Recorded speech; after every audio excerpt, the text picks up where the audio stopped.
Oh, les Racellus, welcome sur Femme de Vertu, again, again, again. On va continuer avec notre série Les secrets de la joie. C'est la quatrième partie. Et aujourd'hui, on va essayer de voir 3 à 4 points. Il y en a tellement, mais par la grâce de Dieu, on avance. Et ce qui est sûr, c'est qu'on va finir. Je m'arrêterai quand je n'aurai plus, que je ne recevrai plus rien que je ne recevrai plus rien. Tant que je reçois, je partage. Et sans plus tarder, on va commencer déjà. La dernière fois, on s'est arrêté, la troisième des décisions, c'était de donner la joie aux autres. On parlait du fait que c'est important de donner la joie aux autres. Quand tu donnes la joie aux autres, c'est très important quand tu veux garder la joie aussi. Parce que c'est une semence en fait. Alors comme quatrième point aujourd'hui, on va voir un point qui est vraiment important. C'est-à-dire ce point est aussi important que le point dont je vous ai parlé la dernière fois quand j'ai dit que c'est la décision des décisions, c'est l'information des informations, qui était celui de renouveler sa pensée, sa mentalité par son système de raisonnement aussi, par la lecture de la parole. Par la parole, parce que la parole est comme une eau, elle nous rince, elle nous rince, elle nous rince, elle nous rince. Et puis voilà. Et ce point-ci est autant important. Les deux vont ensemble d'ailleurs. Il s'agit de la présence de Dieu. Il faut vraiment décider de passer du temps dans la présence de Dieu. Ce point est très important. Je vous assure, depuis que moi j'ai découvert la profondeur, quand je dis la profondeur, ça veut dire qu'avant j'avais une vie chrétienne vraiment superficielle. Moi je savais pas, Dieu parle, c'était comme si ça appartenait à une dimension de personne. Mais depuis que j'avais expérimenté ça dans ma vie, je n'ai pas de mots. Je vais vous lire un passage, le psaume 16 au verset 11. Là, c'est le roi David qui parle. Il dit quelque chose de fort. Le roi David dit, il parle de Dieu bien sûr, tu me fais connaître les chemins de la vie. Il y a d'abondantes joies dans ta présence, des délices éternelles à ta droite. Mes bien-aimés.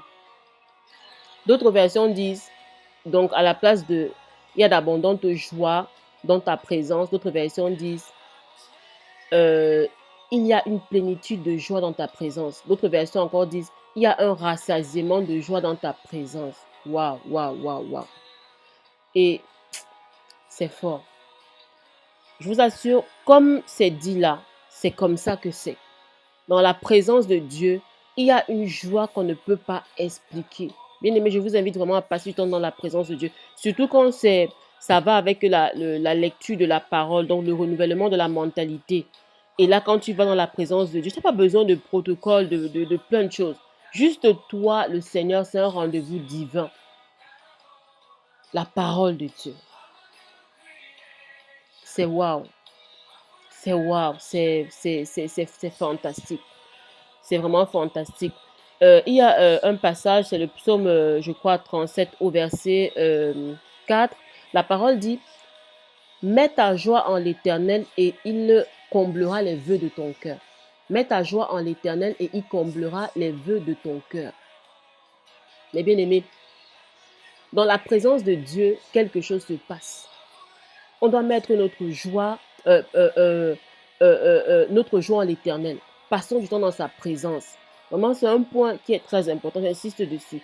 Et ce que je proposerai à quelqu'un, c'est de le faire le matin, sans d'abord toucher des instruments, parce que souvent, on fait l'erreur, on se lève, on prend le téléphone, on reçoit les coups de fil, on voit la télé, on fait ceci et tout.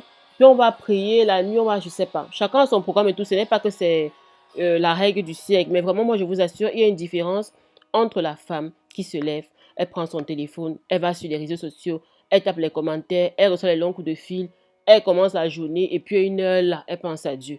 Et la femme que tôt le matin, elle commence avec Dieu. Elle adore. Elle adore, elle adore parce que le souk aussi, comme on appelle le fond, le nœud là, le, la source principale quand on passe du temps dans la présence de Dieu, c'est d'abord l'adoration. Il y a des personnes qui se disent, mais pourquoi avec Dieu? Mais les gens parlent que intimité, mais le Saint-Esprit ne me guide jamais, mais Dieu ne me parle pas, mais moi je ne l'entends pas.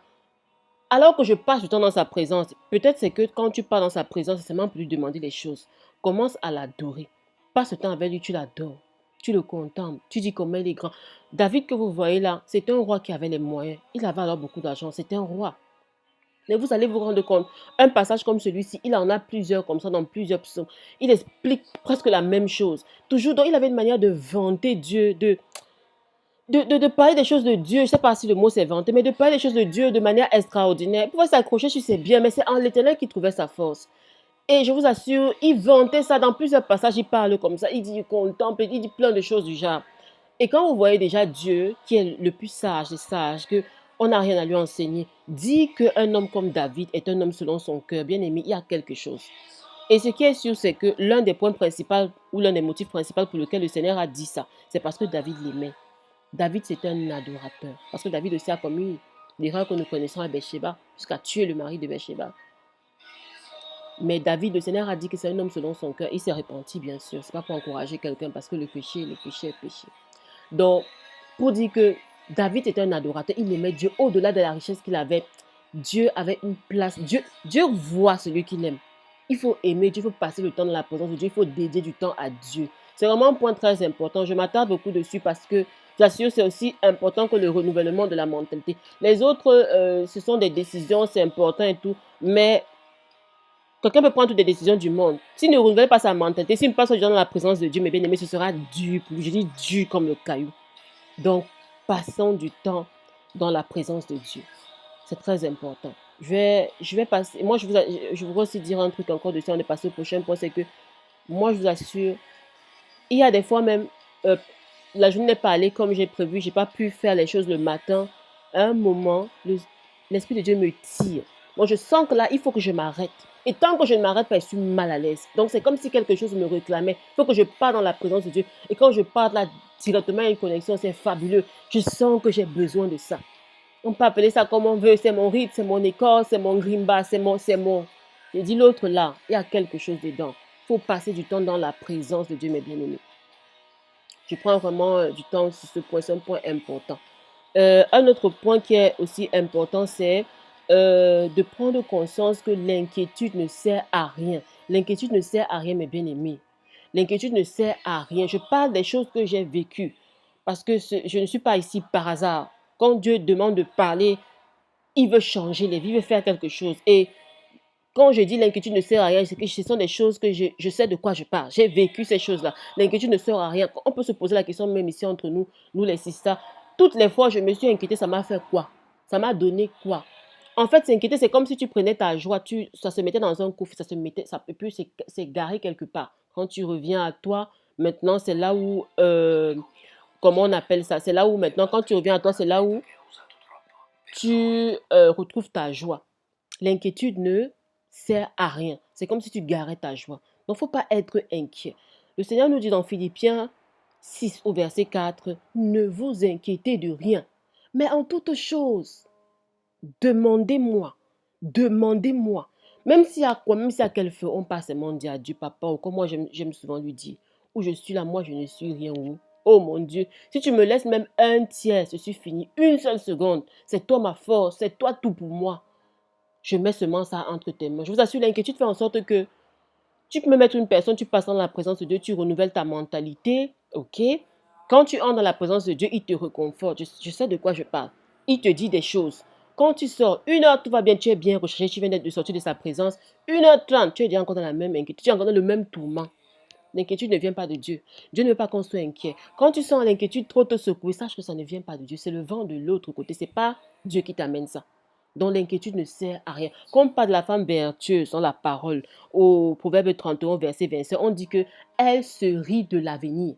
On dit que c'est une femme qui se rit de l'avenir. Même si à quoi Dieu est là. Ne pas s'inquiéter ne veut pas dire ne pas travailler ou trop rêver ou ne pas planifier, jamais rien planifier. Ne pas s'inquiéter veut dire qu'on sait que papa est là. On sait que papa est là. Il est tout, il a tout, il peut tout. Donc, mes bien-aimés, ne nous inquiétons pas. On remet tout entre les mains de Dieu. Avec par la foi, on se couche sur notre côté d'oreiller tranquillement. C'est la foi qui donne le sommeil paisible au milieu de la tempête. C'est la foi. Et on a la foi en Dieu. La foi même plaît à Dieu. La foi édifie Dieu. Dieu est. Tu veux toucher Dieu. Ce n'est pas ton style vestimentaire. Ce n'est pas l'argent que tu as. Aie la foi en lui. La Bible déclare dans Hébreux 11 au verset 2 que c'est par la foi que des hommes du passé ont plu à Dieu. Donc, la foi plaît à Dieu. Il faut avoir la foi. La foi, c'est comme démontrer à Dieu que moi, je crois en toi et sais que tu es là. Donc, on doit avoir la foi. Il ne faut pas être une personne inquiète, d'accord? Un autre point, qui est le troisième point, d'aujourd'hui, mais le sixième point depuis le départ, c'est il faut se définir, il faut connaître son identité à Christ, connaître son image en Christ. Parce que quand tu ne connais pas qui tu es en Christ, quand tu ne définis pas ton image en Christ, tu vas commencer à te définir par rapport aux autres personnes. Ce sont les autres femmes ou les autres hommes qui seront ton standard, qui seront ton level. Définis-toi en fonction de Christ, en fonction de ce que Dieu dit que tu es. C'est très important ce point, parce que beaucoup de femmes se retrouvent dans la tristesse à cause du complexe, parce qu'elles se définissent par rapport à la richesse d'Oprah ou à la sœur qui a la quantité d'argent d'Oprah. Elle se définit par rapport à son image, elle se définit son image par rapport au couple de Kim Kardashian, au devant, au derrière de Beyoncé, ou à la sœur qui est devant, au derrière de Beyoncé. Ma sœur, définis-toi par rapport à Christ. Parce que Christ, quand il t'a créé là, il n'a pas fait d'erreur. Tu es quelqu'un d'unique. Et tu as une destinée différente, particulière, bien définie, bien claire. Donc, on doit se définir par rapport à Christ. Tant qu'on ne se définit pas par rapport à Christ, on va se définir toujours par rapport aux autres. Par rapport aux autres, par rapport aux autres. On va toujours vouloir faire, avoir le niveau d'études des autres, l'argent des autres, l'allure des autres, la classe des autres. Définissons-nous par rapport à Christ. Il y a tellement de choses à dire sur ce sujet. Ça doit être toute une vidéo. Moi, personnellement, même j'ai beaucoup à dire dans le sens personnel par rapport à ça. Mais j'aimerais te dire que ça fait du bien de se définir en Christ, de connaître son identité en Christ et de rester dans ce que Dieu voit de toi. C'est ça qui, et ça va te rendre, tu ne seras complexé par rien. J'aimerais te dire, juste pour ajouter ce point-ci, parce que c'est vraiment quelque chose qui doit prendre toute une vidéo, c'est un point fort. Tu es une race élue, ce que je te dis est sérieux. Tu as été racheté à grand prix par le sang de Jésus-Christ, par le sang de l'agneau. Tu n'es pas n'importe qui. Tu es un sacerdoce royal. Tu es une princesse de l'éternel. Oh, les bébés chata, ça me fait parler en langue. Tu es Rechata Basoto. Tu es une personne particulière. Tu es la prunelle des yeux de l'éternel. Tu es puissante en Christ, ma soeur. Tu es une merveilleuse créature. Physiquement, comme tu te vois là, comme je t'ai créé là, il n'a pas fait d'erreur. Tu es une merveilleuse créature. Personne n'est, je ne sais pas, définis-toi en Christ. Définis-toi en Christ, ma soeur. Définis-toi en Christ. Garde ça, c'est ça ta valeur. Définis-toi en Christ, c'est très important. Il faut connaître ton identité en Christ. Et l'image qu'on a doit être l'image, se voir comme Christ nous voit. Le dernier point aussi que je vais donner, c'est dessus que je vais m'arrêter. Le septième, qui est le quatrième point de juillet, le septième point, en gros, des décisions à prendre, c'est il faut jouir de la vie. C'est très important. On observe beaucoup d'enfants de Dieu aujourd'hui qui ne jouissent plus de la vie. C'est comme si quand on donne notre vie à Christ, on devient frustré. Bien aimé à beaucoup de chrétiens, mais vous assure, beaucoup de chrétiens ne sont pas heureux. Et ce n'est pas ce que Dieu veut. Ce n'est pas ce que Dieu veut pour nous. On doit jouir de la vie, mes bien-aimés. Jouir de la vie ne veut pas dire devenir ivre, faire ceci tout le temps, le soir, machin, je ne sais pas. Quand tu veux jouir de la vie, c'est très simple. Là où tu veux partir, ce que tu veux faire, demande-toi seulement à l'intérieur de moi. Est-ce que là où je suis ici, est-ce que Jésus, s'il était avec moi, ça allait être tranquille? Est-ce qu'il pouvait accepter d'entrer ici? Est-ce qu'il pouvait être content d'être ici? Il faut jouir de la vie. Nous, enfants de Dieu, il y a tellement de choses. Si par exemple, tu as une famille, tu as ton foyer, vous faites des programmes, vous sortez, c'est très important. Même si tu aimes de nature casanière, moi je suis une personne, je suis assez casanière. Je n'aime pas les sorties, je n'aime pas. Bref, c'est ce que j'ai vraiment découvert en moi depuis, même quand j'ai connu le Seigneur et tout.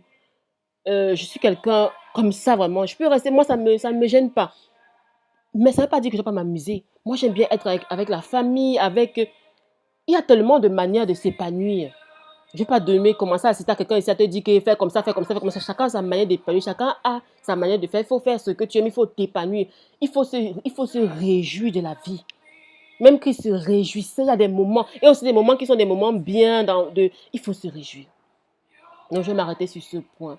Mais bien aimé, vraiment ma prière, c'est que tout ça vous bénisse par la grâce de Dieu. Je prie que mon Dieu Tout-Puissant vraiment amène beaucoup de joie, un vent de joie surnaturel dans vos vies par toutes ces choses, comme il a fait pour moi, comme il est encore en train de le faire aujourd'hui. Je prie que cela soit votre partage au nom de Jésus-Christ. Donc, je vais vous laisser sur ce point. Je vous aime, je vous fais de gros bisous. On se revoit à la prochaine vidéo. Bye bye, bye bye, bye bye, bye bye.